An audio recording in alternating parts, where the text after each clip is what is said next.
ये कहानी है उत्तराखंड के सुंदर जंगलों में रहने वाली सुनहरी नाम की प्यारी चिड़िया और उसकी बेटी लाडो की।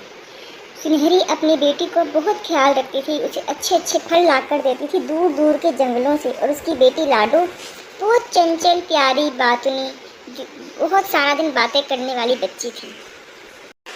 एक दिन उसे अपनी दोस्त छबीली चिड़िया मिलती है। वो उसकी बहुत प्यारी सहेली होती है। अब वो पूछती है, बहन, वो लाडो को भी बहुत प्यार करती है, बहन लाडो कैसी है?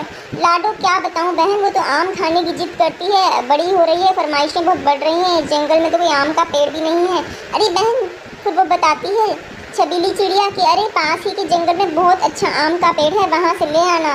पर वो जंगल थोड़ा दूर है और वहाँ पर शिकारी भी हैं। कोई बात नहीं बहन, तुम चिंता मत करना, मैं तो ले आऊंगी।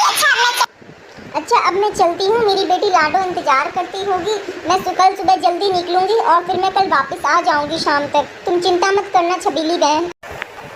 और अगले दिन अगली सुबह हुई। अपनी सहेली से बात करके लाडो सुनहरी चिड़िया अपनी मंजिल की तरफ चल पड़ी। उसे तो बहुत खुशी हो रही थी, आज तो मैं जंगल जाऊंगी और अपनी बेटी के लिए खूब सारे मीठे मीठे फल लेकर आऊंगी, आम लेकर आऊंगी और फिर उसे मैंगो शेक बनाकर पिलाऊंगी अपनी लाडो को। हाँ, और इस तरह उड़ते उड़ते सुनहरी चिड़िया एक बहुत सुंदर जंगल में पहुंची, जहाँ सिर्फ आम के नहीं, सेब, संतरे और भी बहुत मीठे मीठे फल थे। चिड़िया तो देखकर ये बहुत खुश हो गई। अरे यहाँ से मैं सिर्फ आम ही क्यों, मैं तो ये सब फल भी लेकर जाऊंगी। चलो थोड़ा जंगल घूम के आती हूँ। बहुत सुंदर बागीचा है ये तो, बहुत सुंदर जंगल है, बड़े मीठे मीठे फल लगे हुए हैं यहाँ पे। मैं तो सभी फल यहीं से लेके जाया करूँगी अपनी लाडो के लिए। हाँ, बहुत प्यारा जंगल बताया मेरी दोस्त ने मुझे, कितना सुंदर है।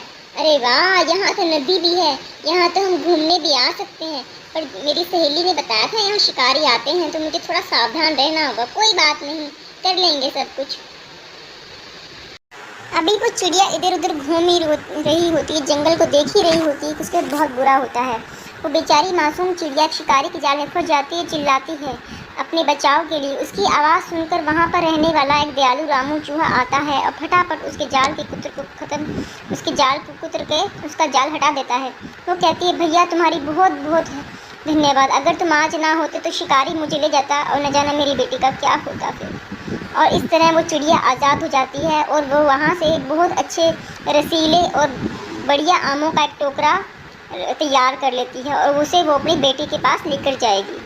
ये देखिए आमों का टोकरा। तो इस तरह वो चूहे ने बहुत हेल्प की हमारी प्यारी सुनहरी चिड़िया की। इसी तरह हमें भी सबकी हेल्प करनी चाहिए। और इधर लाडो बेटी इंतज़ार कर रही होती है कि रात हो गई, मेरी माँ आई क्यों नहीं। सुबह होते निकली थी और अब तो चाँद निकल आया है, आई क्यों नहीं, मेरी माँ कहाँ रह गई, मुझे बहुत चिंता हो रही है। बेटा मैं आ गई, बेटा मैं शिकारी के जाल में फंस गई थी, फिर वहाँ पर रहने वाले एक मददगार चूहे ने मेरी हेल्प की और मेरा जाल काटा। मैं तुम्हारे लिए रसीले रसीले आम ले आई हूँ, अब इनको ले जाकर फ्रिज में रख दो और अब हम दोनों सोएंगे। बेटा बहुत थक गई हूँ मैं, चलो सोने चलते हैं। हाँ माँ, बहुत थक गई हूँ मैं, बहुत परेशान थी आपके लिए माँ, आप कहाँ रह गई थी। चलो मैं भी अब सोने चलती हूँ। और इस तरह सुनहरी चिड़िया की मदद की हमारे प्यारे रामू चूहे ने। इसी तरह हमें भी अपनी ज़िंदगी में कोई मुसीबत में दिखे तो उसकी हेल्प ज़रूर करनी चाहिए, मददगार बनना चाहिए, तभी तो हमारा समाज आगे बढ़ेगा, है कि नहीं दोस्तों।